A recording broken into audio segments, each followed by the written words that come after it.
Breaking news చూస్తున్నాం. ఎంతో ఉత్కంఠభరితంగా సాగిన ఎమ్మెల్సీ ఎన్నికల ఫలితాలు నేడు విడుదల కానున్నాయి. వరంగల్, ఖమ్మం, నల్గొండ ఉపాధ్యాయ ఎమ్మెల్సీ ఎన్నికల ఓట్ల లెక్కింపు ప్రక్రియ కొనసాగుతోంది. ఉదయం 8 గంటల నుంచే లెక్కింపు కోసం అధికారులు చర్యలు చేపట్టారు.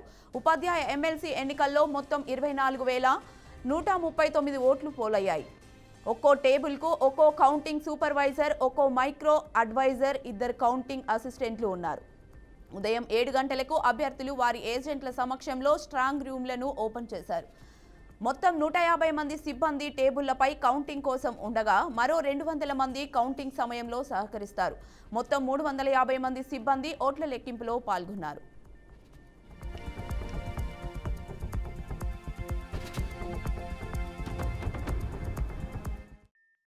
ఇదే అంశంపై మరింత సమాచారాన్ని మా ప్రతినిధి శ్రీనివాస్ లైవ్ లో అందిస్తారు. శ్రీనివాస్, చెప్పండి.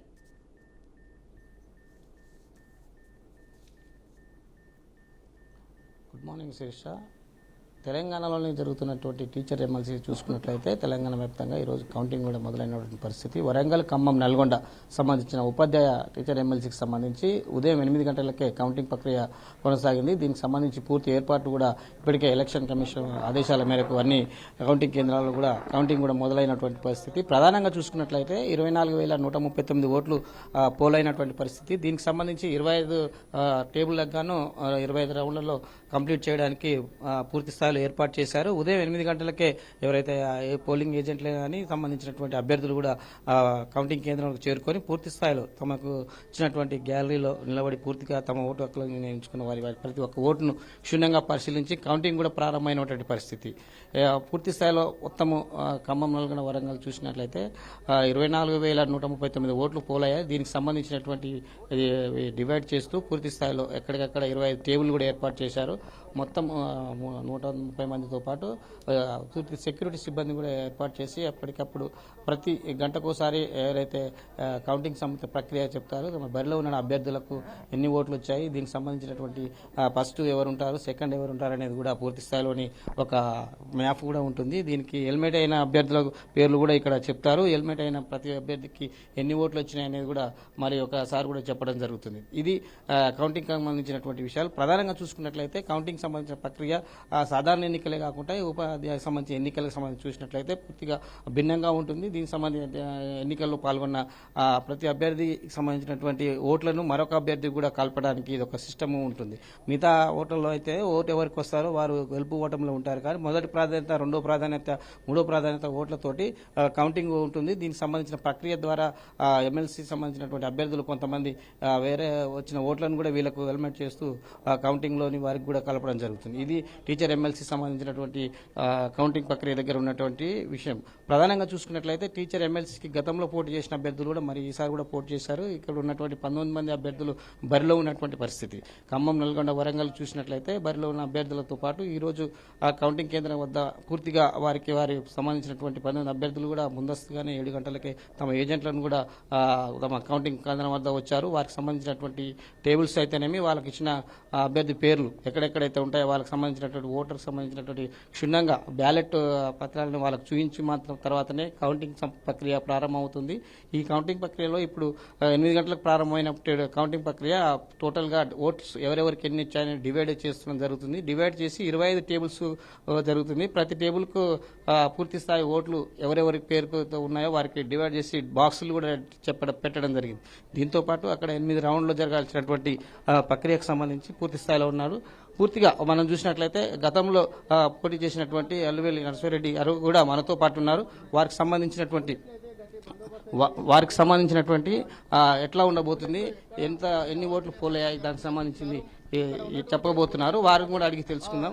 గతంలో కూడా పోటీలో ఉన్నారు సార్, ఈసారి కూడా మళ్ళీ పోటీ చేస్తున్నారు. మీ విజయం ఎలా ఉండబోతుంది, దీనికి సంబంధించింది ఎట్లా? నేను గెలుస్తున్నాను. ఈ కాన్స్టిట్యున్సీ వరంగల్, ఖమ్మం, నల్గొండ కాన్స్టిట్యున్సీలో మా టీఎస్యూటీఎఫ్ సంఘం కానీ నాకు మద్దతు ఇచ్చే టీపీటీఎఫ్ ఈ 2 సంఘాలు కలిసినప్పుడు మెజార్టీ ఓట్లు మా వెంట ఉన్నాయి. వీరే కాకుండా గురుకులాలు, కేజీబీవీలు, గిరిజన సంక్షేమ శాఖ, మోడల్ స్కూల్స్ వీటిలో కూడా మాకు మా సంఘ యూనిట్లు ఉన్నాయి. తర్వాత హైయర్ ఎడ్యుకేషన్లో కూడా నాకు మంచి ఫాలో అప్ ఉంది. వాళ్ళు కూడా సంఘాలు నాకు మద్దతు ఇచ్చాయి. కాబట్టి ఎన్నికల్లో నేను గెలుస్తున్నాను. సార్ చెప్పండి, గతంలో మీరు పోటీలో ఉన్నారు ఆల్రెడీ, మళ్ళీ ఇప్పుడు వేరే అనేక సంఘాల ద్వారా కూడా పోటీ చేస్తున్నారు. ఇది ఎట్లా ఉండబోతుంది పోటీ అనుకోవచ్చా, ఏ విధంగా ఉండబోతుంది? పోటీ అన్నప్పుడు పోటీ ఉంటుంది. 19 మంది అభ్యర్థులు పోటీలో ఉన్నట్టే లెక్క. ఓట్ల శాతంలో చాలా తేడాలు ఉంటాయి. కాబట్టి నాకు 8 నుంచి 10,000 మధ్యన మొదటి ఓట్లు వస్తాయి. ఎలిమినేషన్ ప్రక్రియలో నేను గెలుస్తాను. సార్ గతంలో చూసిన దానికంటే ఈ రాజు కొన్ని రాజకీయ పార్టీలు కూడా బరిలో లేవు. ఒక రకంగా చూసినట్లు ఒక బీజేపీ పార్టీ నుంచే ఉన్నారు. ఇది ఎట్లా ఉండబోతుంది? టీచర్స్ ఎమ్మెల్సీ గతంలో మీరు పోటీలో ఉన్న వేరే వాళ్ళు ఉన్నా మీరు గెలిచారు, మళ్ళీ మీరు బరిలో ఉన్నారు. ఎట్లా ఏ విధంగా మీరు విజయం చేకూరబోతుంది? నేను చెప్పాను కదా, నాకు మద్దతు ఇచ్చే సంఘాలు ఓటర్లలో ప్రధానమైన సంఘాలు ఉన్నాయి, వాళ్ళకే ఎక్కువ ఓట్లు ఉన్నాయి. మద్దతు ఇచ్చిన తర్వాత, ఓటు ఇచ్చిన తర్వాత మేము గెలవకపోతే ఎక్కువ అవకాశం లేదు కదా. రెండోది, చాలామందికి అనుమానం వచ్చేది ఏంటంటే, కొంతమంది అభ్యర్థులు డబ్బులు పంచారు కదా, అదేమైనా ప్రభావం చూపుద్దిగా, లేదా కొంతమంది అభ్యర్థులు సామాజిక అంశాలని తీసుకొచ్చారు కదా, అదేమైనా ప్రభావం చూపుద్దా అనేది ఇది 2 ప్రధానమైన ప్రశ్నలు. ఒక ఉపాధ్యాయుడిగా ఉన్న వాళ్ళు ఎవరు కూడా, ఉపాధ్యాయురాలు ఎవరు కూడా ఒక 2,000 రూపాయలకు, 3,000 రూపాయలకు, 5,000 రూపాయలకు అమ్ముడుపోయి ఓటు మార్చుకుంటారని అనుకోవటం లేదు. ఎందుకంటే ఉపాధ్యాయ వృత్తి అనేదే చాలా ఉన్నతమైంది. వారు ఈ భావి భారత పౌరులు తయారు చేసే వృత్తిలో ఉన్నారు కాబట్టి అటువంటి ప్రలోభాలకు గురిగారు. ఉపాధ్యాయులు రెండోది సామాజిక అంశాలను కూడా అన్ని గమనిస్తారు. ఎందుకంటే ఒక కులము, మతము వీటి ఆధారంగా ఓట్లు పడతాయి అనేది నేను నమ్ముతలేను. అందువల్ల ఈ అంశాలు పక్కకు పోతాయి. కాబట్టి అన్ని అంశాలే కాదు, నేను 6 సంవత్సరాల కాలంలో నేను చాలా మెరుగైన పనితీరు కనపరిచిన ఒక ఉత్తమ శాసనమండలి సభ్యునిగా నేను అనుకోవటం కాదు, అన్న వాళ్ళు కూడా మీరు కూడా చూశారు. ఇవన్నీ పరిగణలోకి తీసుకున్నారు కాబట్టి నేను గెలుస్తాను. ఇది కౌంటింగ్ దగ్గర ఉన్నటువంటి పరిస్థితి. ఏది ఏమైనప్పటికీ గతంలో ఉన్నటువంటి 19 మంది అభ్యర్థులు కాకుండా గతంలో పోటీ చేసినటువంటి ఎమ్మెల్సీగా ఉన్న అభ్యర్థి కూడా తనే గెలుస్తాను. గతంలో 6 సంవత్సరాలు జరిగిన అభివృద్ధులు కానీ, టీచర్ సంబంధించిన ఎమ్మెల్సీ సంబంధించిన సమస్యల మీద క్షుణ్ణంగా పోరాటాలు చేసి దీనికి సంబంధించిన విషయాలలో ఉన్నాం కాబట్టి అన్ని సంఘాలు నాకు మద్దతు ఇచ్చిన తనే గెలుస్తానని అల్లివేలి నరసింహారెడ్డి కూడా చెప్తున్నారు. ఓవరాల్గా చూసినట్లయితే ఎమ్మెల్సీ సంబంధించిన కౌంటింగ్ దగ్గర పూర్తి ఏర్పాట్లు కూడా చేశారు. ఎలక్షన్ కమిషన్ ఆదేశాల మేరకు పూర్తి స్థాయిలో ఎప్పటికప్పుడు ప్రతి 1 అవర్కి ఒకసారి బులెటిన్ కూడా రిలీజ్ చేస్తూ ఏదైతే సమాచారం ఉంటుందో ఎలక్షన్ కమిషనర్కి ఇచ్చిన తర్వాతనే డిస్ప్లేకి ఇస్తారనేది కూడా ఇక్కడ ఎలక్షన్ కమిషన్ ఉన్నటువంటి ఇన్ఛార్జిగా ఉన్నటువంటి కలెక్టర్ గారు కూడా పూర్తి సమాచారం చెప్తారు.